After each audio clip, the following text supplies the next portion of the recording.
সবাইকে আসসালামু আলাইকুম। সবাই কেমন আছেন? আশা করি সবাই ভালো আছেন। আমি আলহামদুলিল্লাহ ভালো আছি। কিন্তু আমার আজকে মনটা অনেক অনেক বেশি খারাপ। কারণ আমি এই প্রথম আমার জীবনে এই প্রথম হচ্ছে অনলাইনে কোনো কিছু কিনতে গিয়ে ঠকে গেছি। আসলে আমার কাছে কবুতর খুব বেশি ভালো লাগে। আর আমাদের রাজশাহীতে হচ্ছে ফেন্সি কবুতরের একটু দাম বেশি। দ্যাটস ওয়াই আমি কিছুদিন থেকে ইউটিউবে সার্চ দিচ্ছিলাম যে রাজশাহীর বাইরে যারা হচ্ছে কবুতরগুলো বিক্রি করে, বড় বড় সেলার থাকে। তো এরকম দেখে দেখে একটা ইউটিউব চ্যানেল পেলাম যেখানে আপনার সাবস্ক্রাইবার হচ্ছে ৩,৪৫,০০০। তো এত বড় যেহেতু সাবস্ক্রাইবারের চ্যানেল, তো এখানে তাদের কবুতরের মোটামুটি দামগুলো আমার কাছে বেশ মনে হচ্ছিল আয়ত্তের মধ্যে আছে এবং কালেকশনগুলো অনেক সুন্দর ছিল। তারপরে আমি তাদের সাথে যোগাযোগ করলাম তাদের একটা ইমো নাম্বার দিয়ে। তো ইমো নাম্বারে মূলত হচ্ছে একটা হুজুরের ছবি লাগানো ছিল, হুজুরের কলার টিউন দেওয়া ছিল একটা সূরা। আর যতবার আমি তাদের সাথে ইমোতে কন্ট্যাক্ট করছিলাম আমাকে বড় বড় সালাম দিচ্ছিল, ঠিক আছে।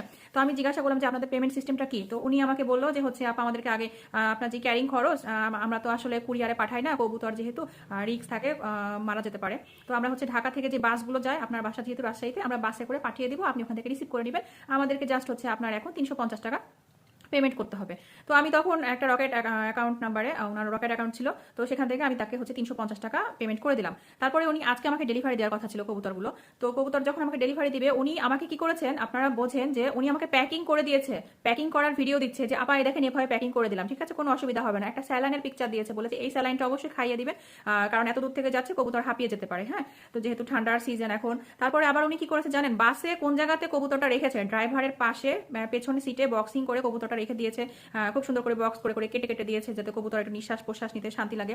সেভাবে উনি হচ্ছে আমাকে সম্পূর্ণ ভিডিওটা দিয়েছে এবং বললো যে আপা দেখেন এই যে এভাবে আমি করে দিয়েছি, কোনো সমস্যা নেই, আপনি রিসিভ করে নেবেন। তো আপা আমার হচ্ছে পেমেন্টটা আপনাকে এখন দেওয়া লাগবে। তো আমি বলছি যে আমি তো আসলে বাসাতে আছি এখন, আমি যখন একবারে কবুতরটা রিসিভ করবো তখন আপনাকে পেমেন্টটা করি। তো উনি তখন বলছে দেখেন আপু আপনি যদি আগে রিসিভ করেন পরে যদি আমাকে পেমেন্ট করেন, এই ক্ষেত্রে হয় যে আমি এরকম অনেকবার ধোকা খেয়েছি।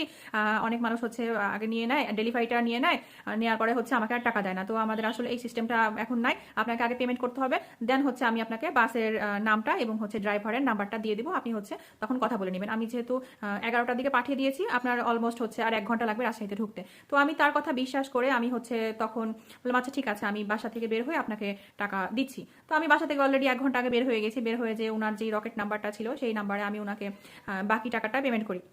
ওই রকেট অ্যাকাউন্ট নাম্বারে আমার আমার অ্যাকাউন্ট থেকে আমি হচ্ছে আমার অ্যাকাউন্টে আমি টাকাটা লোড দিই, লোড দেওয়ার পরে হচ্ছে আমি ওখান থেকে ওনাকে রকেটে ট্রান্সফার করি। ট্রান্সফার করার সাথে সাথে মানে আমি জাস্ট রাস্তাটা পার হয়ে পাশে গেছি, ওনাকে ফোন দিচ্ছি, উনি হচ্ছে নাম্বার বন্ধ করে দিয়েছে, মানে বন্ধ মানে ব্লক করে দিয়েছে আমাকে। তো ইনস্টাট আমি আরেকটা নাম্বার থেকে রিং দিচ্ছি, সেখানকার নাম্বারও দেখছি হচ্ছে উনি অপরিচিত দেখে হয়তো বা রিসিভ করেছে, রিসিভ করার পর আমার ভয়েস শোনার পরে আমাকে সেখান থেকেও ব্লক করে দিয়েছে। পরে আমি যেহেতু পাবলিক প্লেসে তখন আছি, দেন আমি আরেকটা মানে মানুষের কাছ থেকে ফোন চেয়ে তার নাম্বার থেকে একটু ফোন দিচ্ছি, সেখানেও দেখি যে সেম কাজই করছে, মানে যে নাম্বার থেকে ফোন দিচ্ছে আমার ভয়েস শুনলে ব্লক করে দিচ্ছে।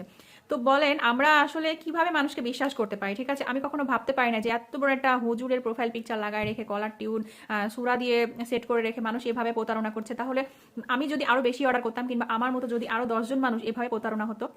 তো আমি আপনাদেরকে দেখাচ্ছি ওনার সাথে যে আমি ইমোতে যে চ্যাটিংগুলো করেছিলাম, উনি আমার টেক্সটগুলো রেখে দিয়েছে, বাকিগুলো সব উড়াই দিয়েছে, কিচ্ছু না ইমোতে, কোনো টেক্স মানে পিকচার কিছুই নাই, দু একটা হয়তো বা আছে, তাছাড়া বাকি কিছুই নেই। আমার এই প্রতারিত হওয়ার ঘটনাটা মাথায় রাখবেন, ঠিক আছে। যত বড় বড়ই মানে আমি অবাক, 3,45,000 সাবস্ক্রাইবার ওই চ্যানেলটাতে, আপনি বুঝতে পারছেন আসলে যে আমি এখন এই মুহূর্তে কি করব আমি মানে বুঝে উঠতে পারছি না। আমি আপনাদেরকে দেখাচ্ছি যে চ্যানেলটার ভিডিও দেখাচ্ছি, জাস্ট ওয়েট। আমি আসলে হাসবো না কাঁদবো আমি বুঝতে পারছি না। তো দেখেন এই যে এখানে এই যে এই আইডিটা মানে এই চ্যানেলটা, ঠিক আছে, কৈতর সোসাইটি, 3,45,000 হচ্ছে সাবস্ক্রাইবার। এখানে সব ধামাকা পূর্ণ অফার দেয়া আছে, কবুতর তাও আবার বাচ্চা কাচ্চা সহ 1,000, 1,500, 2,000 করে করে মূল্য দেয়া। আর তাদের একটা এই দেখেন এইটা হচ্ছে ইমো নাম্বার, এই নাম্বারটাই আমাকে খাইছে মূলত, ঠিক আছে। আর তাদের সাথে আমি ইমোতে যে চ্যাটিং করছিলাম সব কিছু তারা আলহামদুলিল্লাহ উড়াই দিছে, দেখেন এই দেখেন সব কিছু ভ্যানিশ।